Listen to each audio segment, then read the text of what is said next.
날 사망에서 건지셨네. 주는 나의 찬송이시요 나의 구원이 되셨도다.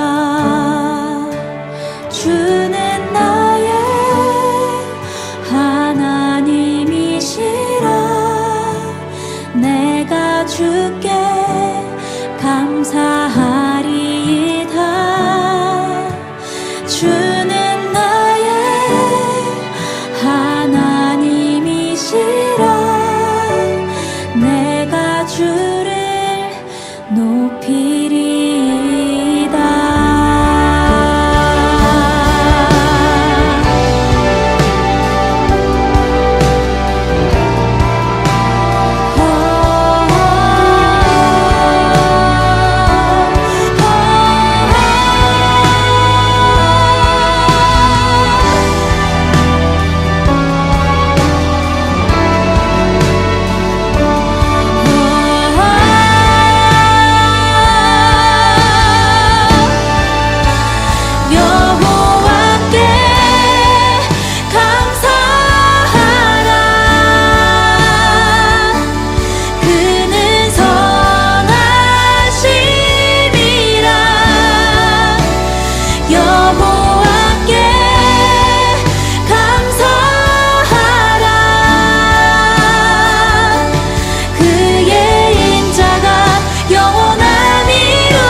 안녕하세요. 하나님의 샬롬이 풍성하게 함께하는 금요일 되시기를 기도하고 축복합니다.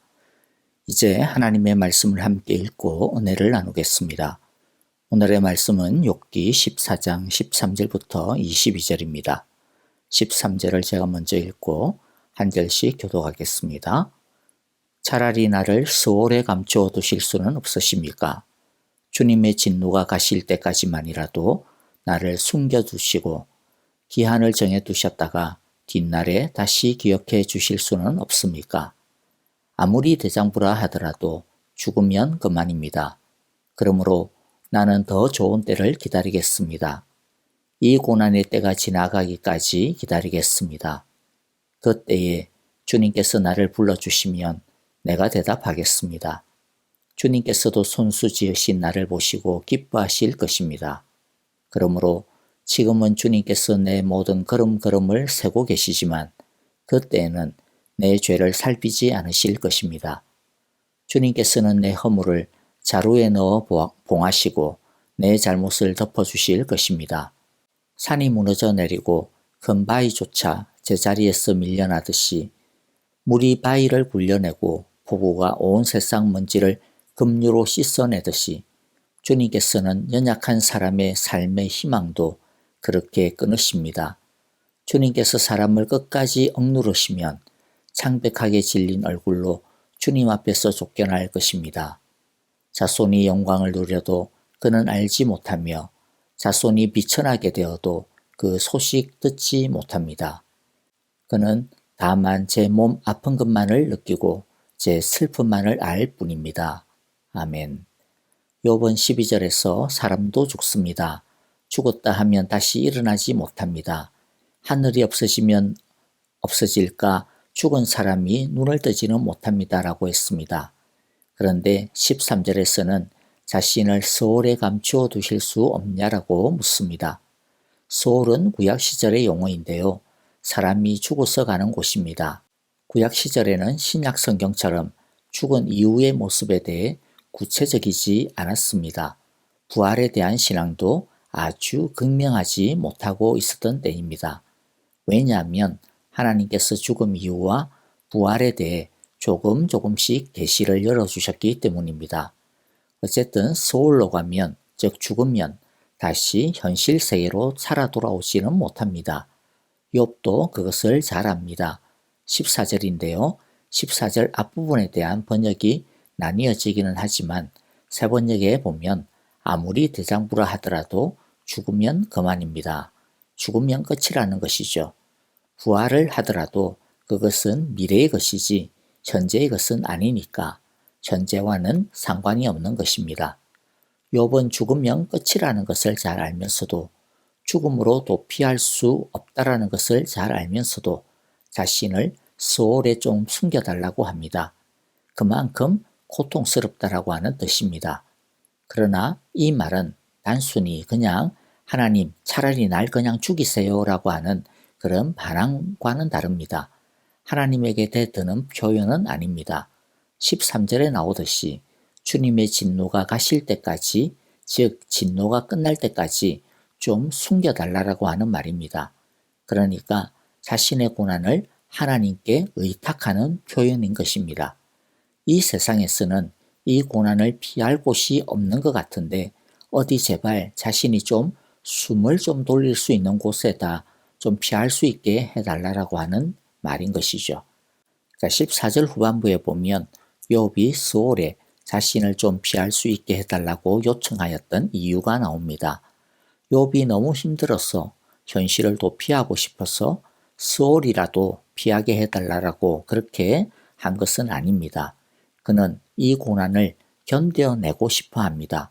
이겨내고 싶어 합니다. 다만 지금 너무 힘들고 지치기 때문에 이 고난을 잘 이길 수 있도록 힘을 비축할 수 있는 그런 피난처, 회복처가 필요하다라는 것입니다. 욥은 하나님의 도움을 간절히 바라고 있는 것입니다. 14절을 보면 욥의 믿음의 마음이 잘 나타나는데요. 아무리 대장부라 하더라도 죽으면 그만입니다. 그러므로 나는 더 좋은 때를 기다리겠습니다. 이 고난의 때가 지나가기까지 기다리겠습니다. 아무리 대장부라 하더라도 죽으면 그만입니다. 즉 그는 소홀이라도 좀 숨겨달라고 하는 자신의 요청이 사실은 안 될 거라는 것을 인정하고 있죠. 그러므로 그는 이 땅에서 더 좋은 때를 기다리겠다라고 합니다. 즉 고난의 때가 지나가기를 기다리겠다라고 합니다. 그런데 여기서 이 땅에서 기다린다라고 하는 그 말의 진짜 뜻은 그냥 고난의 시간이 흘러가기만을 기다리겠다, 시간이 지나가기만을 기다리겠다, 그런 말이 아닙니다. 그런 수동적인 말이 아니고요. 문자적으로 보면 나는 다가오는 나의 해방, 소생의 때까지 나의 싸우는 모든 날 동안을 기다리겠다라고 하는데요. 그는 자신이 이 고난에서 해방되어질 그 때를 기다리면서 다시 회복되어질 그 날을 기다리겠다라고 합니다. 그런데 그 기다리는 모든 날이 어떤 날이라고 합니까? 싸우는 날이라고 합니다. 자신의 고난과 싸우면서 기다리겠다라고 하는 것입니다. 욥은 자신의 고난을 회피하고 싶은 마음이 아닙니다. 그는 이 고난과 맞서 싸우고자 합니다. 우리가 고난에 대해 두 가지 마음을 가지고 기도해야 합니다. 하나는 고난이 끝나기를 바라면서 회복되어지기를 소원하면서 하나님 회복되게 하소서라고 기도하는 것이고요. 그런데 그저 끝나기만을 바라면서 기도하는 것이 아닙니다. 이것과 더불어 함께 기도해야 하는 마음이 있는데 그것은 고난에 맞서 잘 싸우면서 회복의 때를 기다릴 수 있기를 위해 기도해야 합니다. 하나님은 고난을 통해 선한 뜻을 가지고 있습니다. 철광석이 용광로의 뜨거운 불로 녹아져서 그 불순물이 제거가 되듯이 대장장이가 그 철을 망치로 계속 두들기고 또 그 철을 불에 달궜다가 두들기고 찬물에 식히고 이러한 연단의 작업들을 철저하게 거쳐야 날카로운 칼로 재탄생이 되듯이 하나님은 고난의 용광로와 망치질을 통해 우리를 더 단단하고 날카롭고 아름답게 나오게 하시려는 더 좋은 때와 목적이 있습니다. 그러므로 고난은 그냥 시간이 지나가기만을 내버려 두면 안 됩니다. 하나님이 고난을 벗겨줄 때만을 가만히 넋놓고 기다리고만 있어서는 안 됩니다. 욥이 고백하듯이 다가오는 해방, 소생의 때까지 모든 날 동안 우리는 싸우면서 그 날을 기다려야 하는 것입니다. 그 좋은 때가 오면 우리는 이렇게 욥처럼 고백하게 될 것입니다. 15절인데요. 그때에 주님께서 나를 불러주시면 내가 대답하겠습니다. 주님께서도 손수 지으신 나를 보시고 기뻐하실 것입니다. 고난을 믿음으로 잘 연단받고 잘 싸워 이기게 될 때 우리는 하나님과 더 깊은 사랑의 관계, 더 끈끈한 사랑의 관계를 가지게 된다라는 것입니다. 하나님이 부르시고 우리가 대답하고 이것은 하나님과 우리 사이에 막힘이 없는 인격적인 관계의 질을 이야기합니다. 그리고 우리는 하나님의 기쁨이 될 것입니다. 다윗처럼 하나님이 인정하는 믿음의 사람이 될 것입니다. 그리고 그때에는 16절과 17절에서 이야기하는 것처럼 지금 욥을 괴롭히고 있는 이 모든 연약함과 죄악에서 해방되어질 것입니다. 욥은 그런 회복의 때를 간절하게 소망하고 기다리고 있습니다.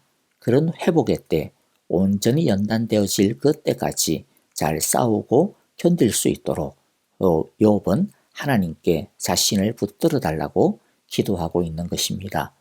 여러분, 우리도 어려운 일을 당하면 그저 피하게 해달라고 빨리 끝나게 해달라고만 기도하지 말고 욥처럼 이 어려운 시간 동안 믿음으로 잘 싸우고 견딜 수 있도록 기도해야 될 것입니다. 그리하여 그 힘든 시간을 통해 하나님께 더 가까이 나아가고 하나님을 더 가까이 만나고 하나님과 막힘없는 관계 속으로 들어갈 수 있도록 하나님을 웃으시게 해드리고 하나님이 자랑스러워하는 자녀가 될 수 있기를 기도해야겠습니다. 18절부터 22절을 보면 또다시 낙담하는 욥의 모습을 봅니다. 14절부터 17절이 희망을 노래하였다면 18절부터 22절은 현실을 바라보면서 괴로워하는 욥의 모습입니다. 이런 욥의 모습을 보면서 우리가 가지고 있는 믿음이라고 하는 것이 사실 얼마나 연약한가라고 하는 것을 깨닫게 되어지는 것 같습니다. 천하의 의인인 욥도 밀려오는 고난과 재앙 속에서 금방 그 마음이 녹아내리고 있는 것입니다. 우리가 이런 욥의 모습을 보면서 욥의 믿음도 별 수 없네? 그러면서 욥을 무시하거나 얕보아서는 안 됩니다. 이 역시 믿음의 모습입니다. 믿음이라고 해서 무조건 으쌰 그렇게 하는 것이 다가 아니거든요.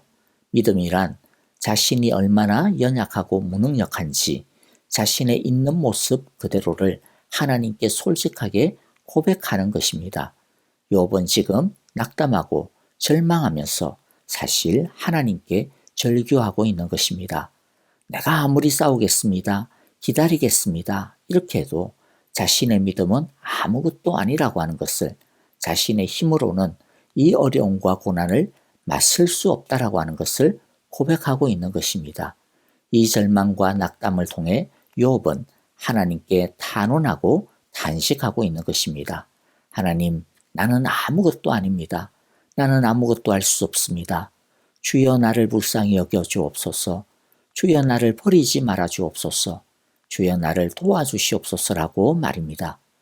욥은 절망의 끝에서 지금 하나님을 붙들고 있는 것입니다.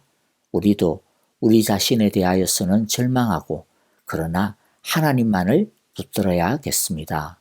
아멘. 우리 함께 기도하겠습니다. 하나님 아버지, 수월에 숨겨달라고 기도하는 욥처럼 주님이 사람의 희망을 끊어놓으셨다라고 절망하는 욥처럼 우리도 너무나도 연약합니다. 주여 우리의 믿음을 붙들어 주시옵소서. 주님의 손으로 우리를 일으켜 주시옵소서. 그리하여 하나님의 회복의 때를 기다리면서 우리의 모든 날 동안 믿음으로 싸울 수 있게 하여 주시옵소서. 예수님의 이름으로 기도하옵나이다. 아멘. 이제 찬양하면서 간절하게 하나님을 찾고 만나는 시간이 되시기를 바랍니다. 교회와 성도님들을 위해 중보하도록 합시다. 특별히 아프신 분들을 위해서 기도해 주실 때 호스피스 받고 계시는 박정은 집사님의 영육간의 평안함을 위해서 그리고 그 가족의 믿음과 평안함을 위해 기도해 주시기를 바라고요. 박윤경 전도사님, 황순금 노창득, 김내정 권사님, 이두상 집사님과 김윤호 아이, 그 외의 형제자매들의 이름을 부르면서 주님 우리에게 은혜를 베풀어 달라고 긍휼을 베풀어 달라고 함께 간절하게 기도합시다. 여러분 오늘도 하나님의 은혜가 함께 하시기를 간절히 기도합니다. 감사합니다. 안녕히 계십시오.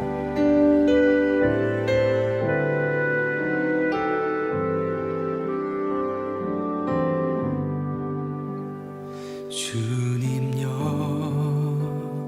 이 손을 꼭 잡고 가소서. 약하고 피곤한 이 몸을 폭풍 우 흑암 속 해치사 빛으로 손잡고 날 인도하소서.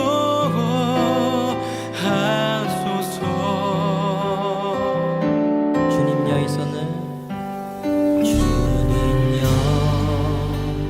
이 손을 꼭 잡고 가소서. 약하고 피곤한 이 몸을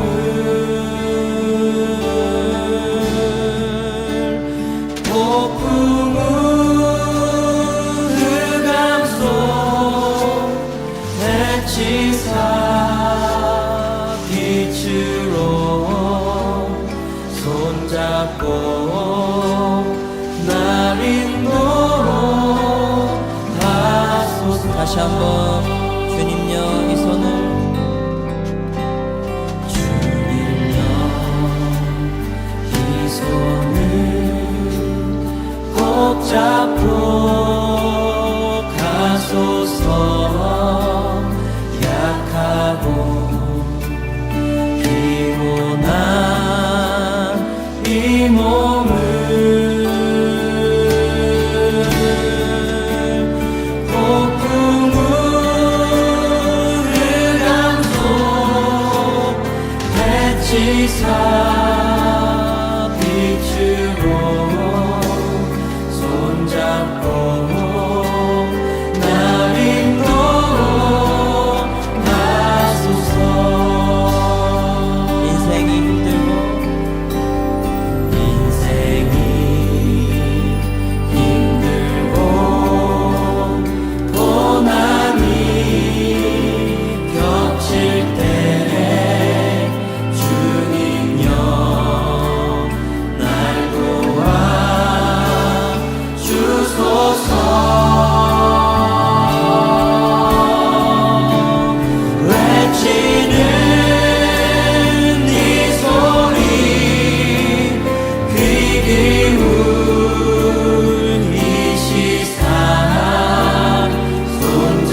주시사